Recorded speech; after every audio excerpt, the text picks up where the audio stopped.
Hello students, আমি তোমাদের যিশুদা বা যিশু স্যার যা বলতে পারো। তো আমি তোমাদের আজকে ধাতুবিদ্যা চ্যাপ্টারটা নিয়ে চলে এসেছি। তো এই চ্যাপ্টারে মেনলি যে ইম্পর্ট্যান্ট জিনিসগুলো আছে সেই জিনিসগুলো আমি আজকে তোমাদেরকে বুঝিয়ে দেবো। আর তোমাদের ধাতুবিদ্যা চ্যাপ্টারটা থেকে মেনলি 5 মার্কসের কোশ্চেন আসবে মাধ্যমিক। আজকে আমরা ধাতুবিদ্যা চ্যাপ্টারটা শুরু করছি। তো হ্যালো স্টুডেন্টস, আমি তোমাদের যিশুদা বা যিশু স্যার। চলো আমরা চ্যাপ্টারটা শুরু করি। তো স্টুডেন্টস, আজকে আমরা নতুন একটা চ্যাপ্টার শুরু করছি। সেই চ্যাপ্টারটার নাম হচ্ছে কি ধাতুবিদ্যা। ওকে, আজকে আমরা ধাতুবিদ্যা থেকে কী কী পড়বো? আজকে আমরা মেনলি পড়বো যে ধাতুবিদ্যার ইন্ট্রোডাকশন দেবো। আমরা ধাতুবিদ্যার ইন্ট্রোডাকশন দেবো। আর কি দেবো?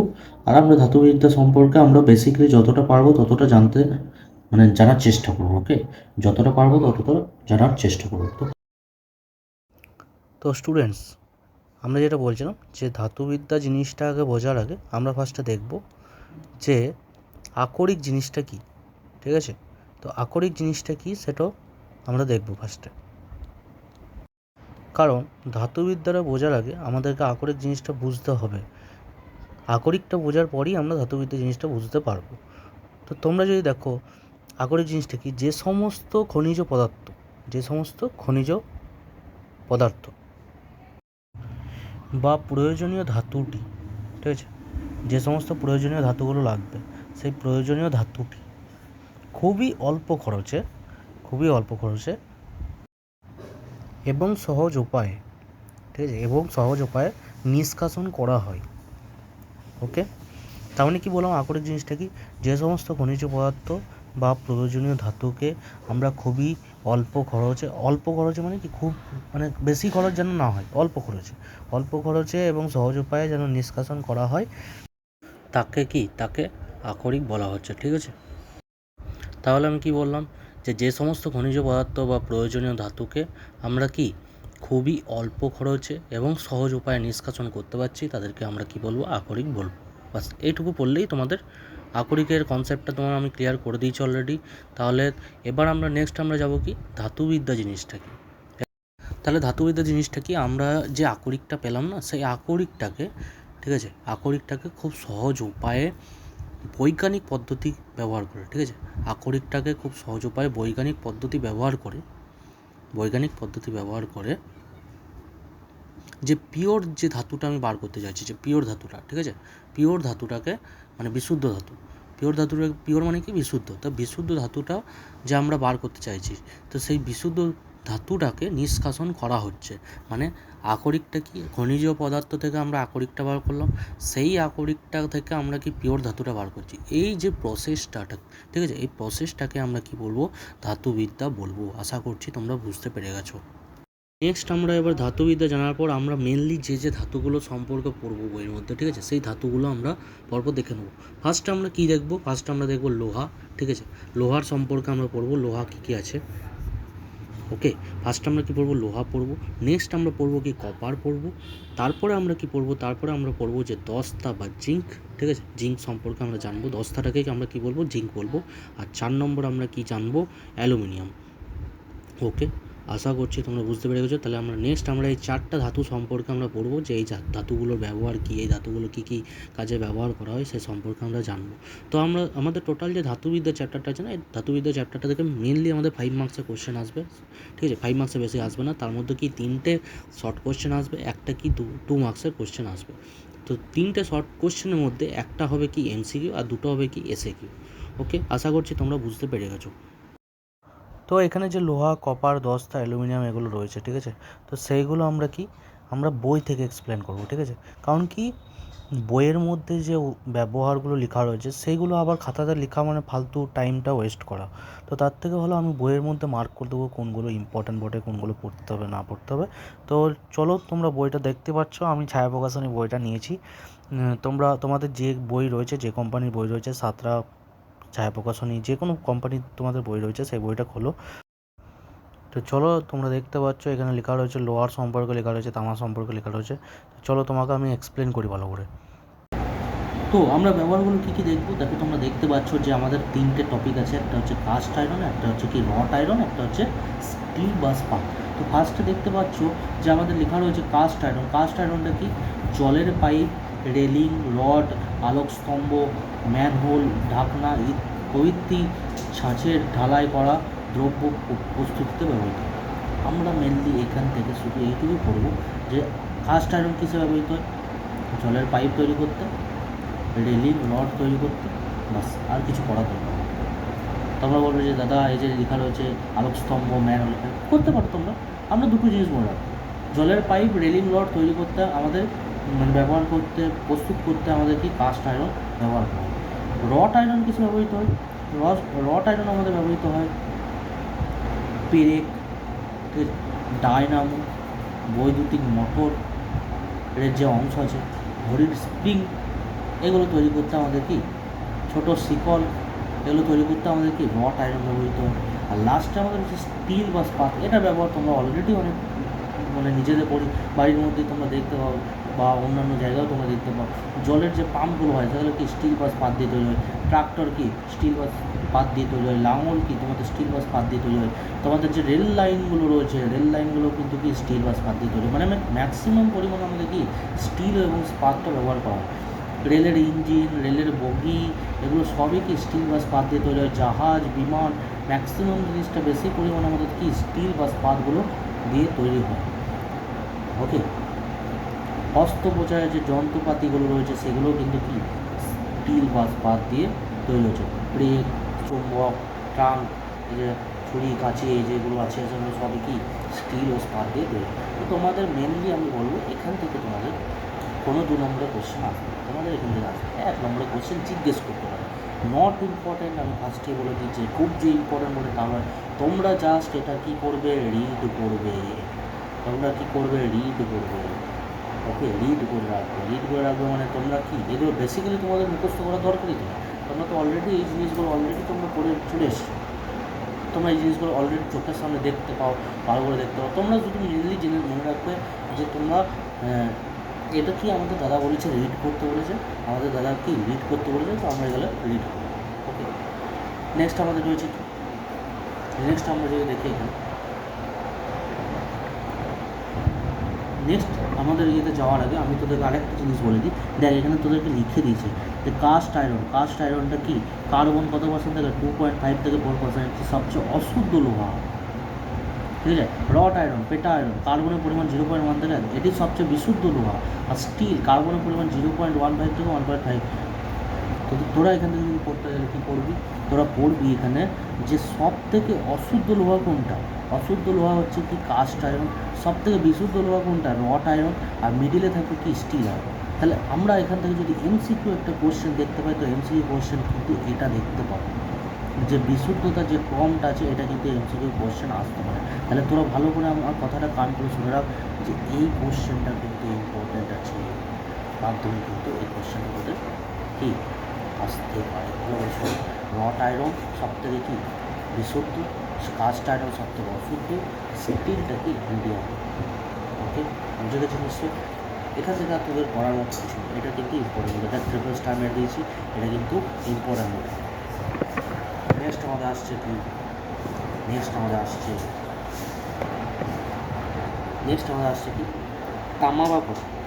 তামার মধ্যে এখানে সব থেকে বেশি ইম্পর্টেন্ট যদি দেখতে চাস, এখানের মধ্যে ইম্পর্টেন্ট হচ্ছে এটা, আমি বইয়ে অলরেডি দাগ দিয়ে রেখেছি তোদের সুবিধার জন্য। দেখ এখানে দেখতে পারিস পিতল যেটা আছে, পিতলটা আপনার হচ্ছে কি, পিতল কী দিয়ে তৈরি হয়, কপার আর জিঙ্ক দিয়ে তৈরি। এগুলো সব কোশ্চেন আসতে হবে যে পিতল কী দিয়ে তৈরি হচ্ছে, কপার আর জিঙ্ক দিয়ে। কাঁসা কী দিয়ে তৈরি হচ্ছে, কাঁসা তৈরি হচ্ছে কপার আর টিন দিয়ে। জার্মান সিলভার কিসে তৈরি হচ্ছে, জার্মান সিলভার তৈরি হচ্ছে কপার, জিঙ্ক আর নিকেল। কিছু ছেলেমেয়েরা ভাববে কি জার্মান সিলভার রয়েছে তাহলে নিশ্চয়ই এটি কি সিলভার মিশে। নো, এখানে সিলভার লেখা রয়েছে মানে কি এখানে সিলভার কিন্তু মিশে নেই, এখানে জার্মান সিলভার লেখা রয়েছে, জার্মান সিলভারে সিলভার নাই। ভালো করে যেন মাথায় রাখিস, আমার কথাটা নোট ডাউন করিস। জার্মান সিলভারে সিলভার নাই, জার্মান সিলভারে কী আছে, কপার আছে, জিঙ্ক আছে, নিকেল আছে। পিতল কি কপার আর জিঙ্ক দিয়ে তৈরি। ওকে, আর আমাদের কাঁসাটা কি কপার আর টিন দিয়ে তৈরি। নেক্সট আমাদের আসছে কি জিঙ্কটা কি, জিঙ্কের আমাদের যে ব্যবহারগুলো রয়েছে সেই জিঙ্কের ব্যবহারগুলো এখানে লেখা রয়েছে। তাছাড়া এখানে কপারের আমার ব্যবহারগুলো আমি বলতে ভুলে গেলাম, তো কপারের ব্যবহারগুলো কী রয়েছে তোরা একটু দেখে নিস। কি বৈদ্যুতিক তার তৈরি করতে দেখবি তার ম্যাক্সিমাম কপার দিয়ে তৈরি হয়, বৈদ্যুতিক তার, তারপর ডায়নামো, ইলেকট্রিক হিটার এই সমস্ত তৈরি করতে কি কপার ব্যবহার হচ্ছে। তড়িৎ লেপন, তড়িৎ মুদ্রণ, তড়িৎ বিশ্লেষণ, তড়িৎদ্বার রূপে ব্যবহার করা হয় কি কপারকে ব্যবহার করা হয়। এই পয়েন্টগুলো একটু জাস্ট দেখে নিস, কী করে নিস, এগুলো কী করবি, রিড করবি। কী করবি, রিড করবি। রিড মানে কি, রিডিং করবি ভালো করে। আর এই যে আমি এগুলো স্টার মেরেছি, তার মানে স্টার মেরেছি মানে কি এই কোশ্চেনগুলো সব থেকে ইম্পর্ট্যান্ট আছে পরীক্ষার জন্য, দেখে যাস পরীক্ষায়। সেকেন্ড সাবমিটিভ এক্সামেও কিন্তু যদি আসে তোদের এই চ্যাপ্টারটা, তো এই চ্যাপ্টারটা তোরা কিন্তু দেখে যাস। তাছাড়া তোরা টেস্টের জন্য বা মাধ্যমিকের জন্য ভালো করে করতে পারিস। নেক্সট আমাদের হচ্ছে কি জিঙ্ক। বৈদ্যুতিক সেল, ড্রাই সেল প্রস্তুতিতে জিঙ্ক ব্যবহৃত হয়। প্রথমে আমি বলি সেল জিনিসটা কি, সেল মানে হচ্ছে কি ব্যাটার। ড্রাই সেল যেগুলো বৈদ্যুতিক সেলগুলো হয়, যেগুলো কি নর্মাল সেলগুলো হয়, সেগুলো তৈরি করতে কি জিঙ্ক আমাদের বেসিক্যালি ব্যবহার করা হচ্ছে। নেক্সট আমাদের কি, যদি লোহার তৈরি জিনিসকে মরিচা থেকে রক্ষা করার জন্য কি তড়িৎ বিশ্লেষণ পদ্ধতি বা জিঙ্কের প্রলেপ দেওয়া হয়, একে জিঙ্ক লেপন বা কি গ্যালভানাইজেশন প্রক্রিয়া বলে। এই যে পয়েন্টটা আছে, এই পয়েন্টটা একটু দেখে আসো। ফার্স্ট টাইম কী বলো, আমাদের যে লোহার তৈরি জিনিসপত্রগুলো আছে না, তোরা দেখবি যে লোহার ওপর বিভিন্ন রকমের প্রলেপ দেওয়া হয়। তো লোহার ওপর জিঙ্কের যদি প্রলেপ দেওয়া হচ্ছে, তাহলে সেটা কী হচ্ছে, গ্যালভানাইজেশন বা জিঙ্ক লেপন বলা হচ্ছে। জিঙ্ক লেপন বা গ্যালভানাইজেশন বলা হচ্ছে। নেক্সট হচ্ছে কি জিঙ্ক হোয়াইট। জিঙ্ক হোয়াইটের সংকেত কি, এগুলো সংকেতগুলো জিজ্ঞেস করতে হবে। সংকেত মানে কি, কীভাবে তৈরি হচ্ছে। জিঙ্ক সালফেট আর বেরিয়াম সালফেট, জেডএনএস আর বেরিয়াম সালফেটকে যুক্ত হয়ে কি জিঙ্ক হোয়াইট তৈরি হচ্ছে। এটা কি সাদা রঙের হচ্ছে, নাম নিয়ে লেখা রয়েছে হোয়াইট, তেমন সাদা রঙের। এটা কিন্তু তোরা ভালো করে মনে রাখছিস। জার্মান সিলভারটা কী হবে, এমন জার্মান সিলভারের সিলভার লেখা রয়েছে, তার মানে কি এর মধ্যে সিলভার নেই। কেউ ব্রেন খাটিয়ে কিন্তু সিলভার লিখে দিস না যে জার্মান সিলভার, তো জিঙ্ক থাকে এর মধ্যে, তাহলে Zn plus silver plus copper, এগুলো তো লিখে দিস না, ঠিক আছে। নেক্সট কি, তাছাড়া কি তৈরি করতে হবে, ছাপার ব্লক তৈরি, মুদ্রা উপাদান রূপে কিন্তু জিঙ্ক ব্যবহার করা হচ্ছে। সায়ানাইড পদ্ধতি দ্বারা সোনা এবং রূপা নিষ্কাশনের জিঙ্ক ব্যবহার হচ্ছে। জার্মান সিলভার যেটা আছে, জার্মান সিলভার আমরা এখানে বললাম, তো জার্মান সিলভারে কি জিঙ্ক ব্যবহার হচ্ছে। তোদের এখান থেকে কীরকম কোশ্চেন আসবে জানিস তো, তোদেরকে কোশ্চেন আসবে টল কাঁসা, জার্মান সিলভার, একটা জিঙ্ক হোয়াইট দিয়ে দিল, তো এদের মধ্যে কোনটাতে লিখে আছে, জার্মান সিলভারের মধ্যে কি লিখে আছে। তো এরকম কোশ্চেন কিন্তু সব কোশ্চেন আসবে। তো জার্মান সিলভারে তো কি জিঙ্ক রয়েছে, পিতলেরও আমরা জিঙ্ক রয়েছে আমরা দেখলাম। তাহলে আমরা কি এখান থেকে দেখতে পারি যে জার্মান সিলভারটাতে শুধু এক্সট্রা নিকেল যোগ করলেই আমাদের কি মানে তৈরি হয়েছে, পিতলটাতে এক্সট্রা নিকেল যোগ করলে আমাদের কি জার্মান সিলভার তৈরি হয়েছে। তাহলে আমি এটা কি মনে রাখতে পারি যে আমাদের পিতলটার মধ্যে এক্সট্রা নিকেল যদি আমরা যোগ করি, তাহলে আমরা পেয়েছি কি জার্মান সিলভার পেয়েছি। পিতলের মধ্যে এক্সট্রা নিকেল যোগ করলে আমরা কি জার্মান সিলভার পেয়েছি। তো এই হচ্ছে কথা। নেক্সট আমাদের হচ্ছে কি অ্যালুমিনিয়ামটা আমরা পড়বো। অ্যালুমিনিয়ামের ঘাত সহনীয়তা, অ্যালুমিনিয়ামটা যে ঘাত মানে অ্যালুমিনিয়ামকে যত পেটাবো না, উত্তাপ এবং বৈদ্যুতিক সুপরিবাহিতা উত্তাপ আর কি ঘাত সহনীয়তা অ্যালুমিনিয়ামের কি সব থেকে ভালো, ঠিক আছে। এই ধর্মের জন্য কপারের পরিবর্তে আজকাল বৈদ্যুতিক তার বা যন্ত্রপাতি প্রস্তুতিতে অ্যালুমিনিয়াম কিন্তু ব্যবহার করা হচ্ছে, থেকে অ্যালুমিনিয়াম ব্যবহার করা হচ্ছে। বিমান এবং মোটর গাড়ি কাঠামো নির্মাণে কি অ্যালুমিনিয়াম ব্যবহার করা হচ্ছে। বিমান আর মোটর গাড়ি কাঠামো নির্মাণে কি অ্যালুমিনিয়াম ব্যবহার করা হচ্ছে। তো এইগুলো কি তোদেরকে আমি যেগুলো আমি ইম্পর্ট্যান্ট লিখে দিলাম, এই যে গ্যালভানাইজেশন, এটাতে আমি স্টার মেরেছি, আমি এখানে লিখে দিয়েছি এটা কি ইম্পর্ট্যান্ট লিখে দিয়েছি। অ্যালুমিনিয়ামের ব্যবহার যদি আমি আরেকটা দেখি, রান্নার বাসনপত্র, চেয়ার, টেবিল প্রভৃতি তৈরিতে কি অ্যালুমিনিয়াম আমাদের কী ব্যবহার। আমরা যদি এখানে দেখি যে পাতলা রূপো প্যাকিং কাগজ তৈরি করতে কি অ্যালুমিনিয়াম ব্যবহার হচ্ছে। উচ্চ উষ্ণতায় বিজারণ ধর্ম প্রদর্শন করা থার্মিক পদ্ধতিতে অ্যালুমিনিয়াম কি ব্যবহার হচ্ছে। তো এই জিনিসগুলো তোরাকে কী বললাম, তোরা কি এগুলো রিড করবি, অনলি কী করবি, রিড করবি। বইয়ে কিন্তু মার্ক কর আমার সাথে, ঠিক আছে। আমি যে জিনিসগুলো বলছি সেগুলো কিন্তু বইয়ে মার্ক কর। আমি যেগুলো খাতায় লিখবো সেগুলো খাতায় লিখবি, যেগুলো বইয়ে মার্ক করতে বলবো সেগুলো বইয়ে মার্ক করবো। তোরা আমার কথা মতো চল, তোরা কিন্তু মাধ্যমিকে খুব ভালো স্কোর করে নিবি। তোরা দেখ, তোদেরকে আমি যে এতটুকু পর্যন্ত পড়ালাম, এতটুকু মধ্যে পড়ানোর মধ্যে আমি যেগুলো রিড লিখেছি, রিড মানে কি, তোরা একবার পড়ে নিলি, একবার দেখে নিলি, বাস। পরীক্ষার আগে কী করবি, পরীক্ষার আগে জাস্ট রিড। রিড মানে কি, জাস্ট একবার চোখটা বুলিয়ে যাবি যে হ্যাঁ এখানে দাদা বলেছিল, একবার করে চোখ খেলা বুলিয়ে যেতে। তা পরীক্ষার আগে এটা রিড মানে কি, রিড মানে পরীক্ষার আগে একবার জাস্ট আমি চোখটা নিয়ে দেখে নেবো, হ্যাঁ এগুলো রিড করে, এগুলো দাদা বলেছে যে একবার চোখটা বুলিয়ে দিস। তুই চাইলে পড়তেও পারিস, নাও পড়তে পারিস, সেটা তোর ব্যাপার।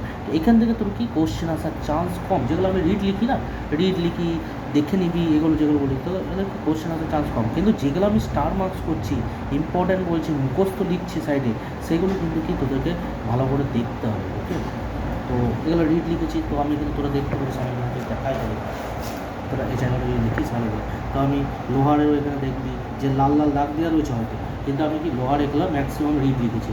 কিন্তু তোদেরকে মুখস্থ কোনটা করতে বলেছি, এটা কিন্তু মুখস্থ আমি করতে বলছি। তোরা যদি তামার ক্ষেত্রে দেখিস, তোদেরকে যদি আমি তামার ক্ষেত্রে দেখাই, তামার ক্ষেত্রেও তোরা দেখতে পারিস যে আমি তামার মধ্যে ম্যাক্সিমামটা রিড লিখেছি, কিন্তু আমি স্টার মার্কস কোনগুলো করেছি, এগুলো আমি স্টার মার্কস করেছি। তার মানে কি, দাদা বলেছে এগুলো কিন্তু মুখস্থ করতে হতে হবে, এগুলো ভালো করে মুখস্থ করতে হবে, এক্সামে আগে কিন্তু এগুলো ভালো করে দেখিয়ে দেবে। নেক্সট আমাদের কি, জিঙ্ক বা সিলভারটা যদি আমরা দেখি, জিঙ্ক বা সিলভারটা, তো জিঙ্ক আর সিলভারের মধ্যে তোরা দেখতে পারিস আমরা গ্যালভানাইজেশনটা ইম্পর্টেন্ট মার্ক করেছে। তো আমরা গ্যালভানাইজেশনটা কি, এটা বলেছে তোর ইম্পর্টেন্ট, তাই জন্য কি এটা ইম্পর্টেন্ট বটে বা সোজা। জিঙ্ক হোয়াইট নামে যে সাদা ইয়েটা আছে, তারপর জিঙ্ক সিলভার যেটা আছে, পিতল যেগুলো, এগুলো তোরা আগে এখানে পড়ে নিলি, পিতল, জিঙ্ক সিলভার, এটা তো অলরেডি মুখস্থ করে নিয়েছে। তো জিঙ্ক হোয়াইটটাও কিন্তু তোরা কি দেখে নিবি, স্টার মার্কস করিস। তো বইয়ের মধ্যে তোরা কিন্তু দাগ নিয়ে নেবে। তোরা দেখ, তোরা যদি শুধু খাতায় লিখিস না, শুধু খাতায় লিখলে হবে না। যেগুলো বইয়ে দাগ দেওয়ার মতো বটে সেগুলো বইয়ে দাগ দিয়ে লিখতে হবে। তো আমি যেগুলো বইয়ে দাগ দেওয়ার মতো বটে সেগুলো আমি বইয়ে দাগ দিয়ে পড়াবো। যেগুলো খাতার মধ্যে লেখার বুঝিয়ে লেখার বটে সেগুলো কি আমি খাতার মধ্যে বুঝিয়ে লেখাবো। তো এখানে অ্যালুমিনিয়ামটা যদি দেখিস, অ্যালুমিনিয়ামটা আমি কী বলবো, শুধু জাস্ট রিড করবো, রিড করবো যে অ্যালুমিনিয়াম কী কী কাজে ব্যবহৃত হচ্ছে, বাস এইটা। তো স্টুডেন্টস, তোরা ভিডিওটা দেখলি, ধাতুবিদ্যার যে টপিকটা আমি তোদেরকে বুঝালাম ভালো করে, ঠিক আছে। ধাতুবিদ্যা টপিকটা যেগুলো আমি বুঝলাম, যেগুলো রিড বললাম, যেগুলো ইম্পর্টেন্ট বললাম, সেগুলো তোদেরকে কিন্তু আমি ভালো করে বুঝিয়ে দিচ্ছি। এবার তোরা কি, তোদেরকে যেগুলো মুখস্থ করতে বললাম না আজকে, সেইগুলো আজকেই কিন্তু মুখস্থ করবে, সেগুলো কিন্তু ফেলে দিস না। মানে ফেলে দিস না মানে কি, যে দাদা বললো মুখস্থ করতে, আমরা এক্সামের আগে মুখস্থ করবো। তো এক্সামের আগে মুখস্থ করার কোনো মানা হয় না। আজকে পড়লি, আজকে পড়াটা মুখস্থ করবি, আজ কাল পরশু মানে কি রিভিশন করতে থাকবি, ঠিক আছে। আমি যেগুলো পড়াচ্ছি সেগুলো রিভিশন করতে থাকবি। তোরা বলবি যে দাদা আমাদের যে আলো আর জলতরির চ্যাপ্টারটা আছে, সেই চ্যাপ্টারগুলো কিন্তু আমাদের কভার করতে হবে। তো হ্যাঁ আমি জানি সেগুলো কভার করতে হবে। এটা আমরা কি একটা কেমিস্ট্রি পোর্শনে, কেমিস্ট্রি চ্যাপ্টার আমরা শুরু করলাম। আমরা পরমাণু নিউক্লিয়াস চ্যাপ্টারটাও শুরু করে দিয়েছি, সেই চ্যাপ্টারটা আর ধাতুবিদ্যা চ্যাপ্টার, এই দুটো চ্যাপ্টার আমরা এখন শুরু করেছি কেমিস্ট্রি পোর্শনে। আর যে ফিজিক্সের পোর্শনটা আছে, ফিজিক্যালের পোর্শনটা আছে, তো ফিজিক্যাল পোর্শনের মধ্যে আমরা কি আলো আর জলতরি চ্যাপ্টারটা শুরু করেছি। তো ওই চ্যাপ্টার দুটো আমরা কি নিশ্চয়ই কমপ্লিট করবো, চিন্তা কিসের আছে। তোদের মেন টার্গেট কি, মাধ্যমিক। আমি বারবার বলেছি তোদের মেন টার্গেট মাধ্যমিক। তোরা এইগুলো কি ক্লাস টেস্ট হিসেবে নেয়, কোনগুলো, যে first summative test, second summative test, এগুলো ক্লাস টেস্ট। তোদের মেন টার্গেট কি, মাধ্যমিক আগেও যদি একটা টার্গেট দিই, সেই টার্গেটটা হচ্ছে কি, তোদের যে টেস্ট এক্সামটা আছে, তোরা যে টেস্ট এক্সামটা দিবি, ঠিক আছে, তোদের সামনে যে টেস্ট এক্সামটা আসছে, তো সেই টেস্ট এক্সামটা তোদের কি মেন টার্গেট হিসেবে নিয়ে নিতে পারিস, যে টেস্ট এক্সামটাতে আমাকে ভালো করে স্কোর করতে হবে। টেস্ট এক্সামটা তোদেরকে টেস্ট নেওয়া হয় কিসের জন্য, যে তোরা মাধ্যমিকে বসার উপযুক্ত কি নস, ঠিক আছে। তোরা মাধ্যমিকে বসার উপযুক্ত কি নস, তো সেটার জন্য কি তোদের যে টেস্ট এক্সাম বা তোরা যেটা জানিস থার্ড সামেটিভ টেস্ট যেটা বলা হয়, তো সেই থার্ড সামেটিভ টেস্টটা কি তোদের মাধ্যমিকে বসার জন্য উপযুক্ত কিনা সেটার জন্য দেখো। ওকে, ফার্স্ট সামেটিভ, সেকেন্ড সামেটিভ, এগুলো থার্ড সামেটিভে অ্যাড হয় না, ঠিক আছে। বাস, বেশি কিছু বলবো না, বেশি কিছু বললে তখন প্রবলেম আছে। যেটুকু বললাম সেটুকু ভালো করে শুনে নাও। তোরা সেকেন্ড সামেটিভ এক্সামটা ভালো করে দিয়াই, অল দ্য বেস্ট। তোদের সামনে এক্সাম রয়েছে, তোরা ভালো করে এক্সাম দিস। আর এক্সাম দিয়ে এসে জানাবি যে জীবনবিজ্ঞানের যে আমি সাজেশনটা দিচ্ছি ওখান থেকে কোশ্চেন পড়েছি কি পড়ে নাই, সেটা আমাকে জানাবি ভালো করে। বাকি আমি তো রয়েছি তোদের সাথে। আর ভালো থাক, সুস্থ থাক, ভালো করে এক্সাম দে। আর হ্যাঁ, নিজেদের বন্ধুদের সাথে চ্যানেলটা শেয়ার করে দিস, ভিডিওটা শেয়ার করে দিস, ভিডিওটাতে একটা লাইক করে দিস ভিডিওটা যদি ভালো লেগেছে। আর তোরা আমার ভিডিওর নিচে প্রতিদিন কিন্তু একটা করে কমেন্ট করে দিস, যাতে আমি কি বুঝতে পারি যে তোরা আমার বোঝানো যে টপিকগুলো রয়েছে সেগুলো বুঝতে পেরেছিস কি না। আমাকেও তো ইন্টারেক্ট করতে হবে তোর সাথে। দেখ, তোকে আমি কিন্তু দেখতে পেয়েছি না, তুই আমাকে দেখতে পেয়েছিস, কিন্তু তুই কি আমাকে লাইভভাবে তোরা কিন্তু আমার সাথে কথা বলতে পারছিস। তোরা কি আমার রেকর্ডেড লেকচার দেখছিস, তো তোর কোনো যদি ডাউট আসছে, কোনো জায়গা বুঝতে পারলি না, তো সেটা কি তো আমাকে কমেন্ট সেকশানে এসে জানাবি। তো সেটা কি তো কমেন্ট সেকশানে এসে জানাবি।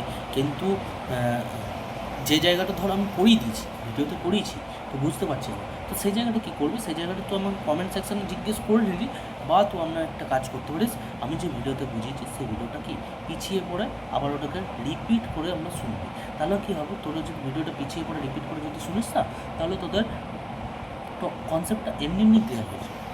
আশা করছি তোদের ডাউট আসার কারণ নাই, যে আমি যে তোর যতগুলো করাই সেগুলোর মধ্যে তোদের ডাউট আসবে, তাহলেও তোদেরকে যখন বলছি আমি যে যেগুলো করতে বলছি সেগুলো যদি তোরা আমার কথা মতো চলিস, তোরা দেখতেই পাচ্ছিস যে আমি কতটা টপিক আমি আপনার যেগুলো মুখস্থ করা বটে সেগুলো রাখছি, যেগুলো আমি মুখস্থ করা নেই সেগুলো আমি পার করে দিচ্ছি। তার মানে কী, তোরা বুঝতে পারছিস যে দাদা জানে যে কোন জায়গাগুলো ইম্পর্টেন্ট, কোনগুলো মাধ্যমিক আসে, কোনগুলো আসা না। তোরা খুব ভালো করে কিন্তু বুঝতে পারছিস জিনিসটা। তা যখন বুঝে গেছিস, দাদার উপর ভরসা কর নিজে, আর দাদা স্যার যা বলতে পারিস তোরা, ঠিক আছে, আমার তোর বলাই আছে। বাকি দেখা হচ্ছে নেক্সট ভিডিওতে। ভালো থেকে সুস্থ থাকে, অল দ্য বেস্ট এক্সামের জন্য। প্রপার এক্সাম দিয়ে আর এক্সাম দিয়েছে বলে আমাকে জানাবি ভালো করে যে দাদা কী এক্সাম এসেছিলো না এসেছিলো। আর পারলে তোরা একটা কাজ করতে পারিস, আমার ইনস্টাগ্রাম যেটা আছে, ঠিক আছে, ইনস্টাগ্রামটা আছে, তো ইনস্টাগ্রামটা তোরা দেখবি আমার চ্যানেলের নিচে দেওয়া থাকবে, বা আমার ডেসক্রিপশানটা চেক করে নেবি, ইনস্টাগ্রাম হ্যান্ডেলটা দেওয়া থাকবে। তো আমাকে ইনস্টাগ্রামে তোরা পারলে ফলো করে দিস, ফলো করে দিয়ে পরে তোরা এক কাজ করিস, যে এক্সামগুলো তোরা যে এক্সাম দিলি, সেকেন্ড সাবমিটিভ এক্সামটা দিলি, ফিজিক্যাল সায়েন্স, লাইফ সায়েন্স, যে যতগুলো এক্সাম দিয়েছিস, মানে ম্যাথ, ইংলিশ, বেঙ্গলি, সবগুলো যে কোশ্চেন পেপারগুলো আছে না, সেই কোশ্চেন পেপারগুলো আমাকে একটু সেন্ড করে দিলে কী হবে, আমি বিভিন্ন স্কুলের কোশ্চেন পেপারগুলো আমি পেয়ে যাবো। তোরা যে স্কুলে ধর পড়ছিস সেই স্কুলের কোশ্চেন পেপারগুলো আমরা পেয়ে যাবো। তো সেই কোশ্চেন পেপারগুলো আমি আমরা কী করবো, অ্যানালাইসিস করতে পারবো যে অন্যান্য মাস্টারদের কী কী, মানে অন্যান্য স্কুলের কী কী রায় রয়েছে পরীক্ষার জন্য, অ্যানালাইসিস করতে পারবো। তো সেই হিসাবে তোরা আমাকে পাঠিয়ে দিস ওটা, আর না পাঠালেও কোনো অসুবিধা, কিন্তু তোরা পাঠিয়ে দিস। তো দাদা বটি বলছি যখন, স্যার বটি বলছি যখন, স্যারের কথা তো শুনতে হবে। ভালো থাকিস, সুস্থ থাকিস, এক্সাম ভালো করতে যাচ্ছিস, টাটা। পরের দিনকে দেখা হচ্ছে, নেক্সট ভিডিওতে দেখা হচ্ছে।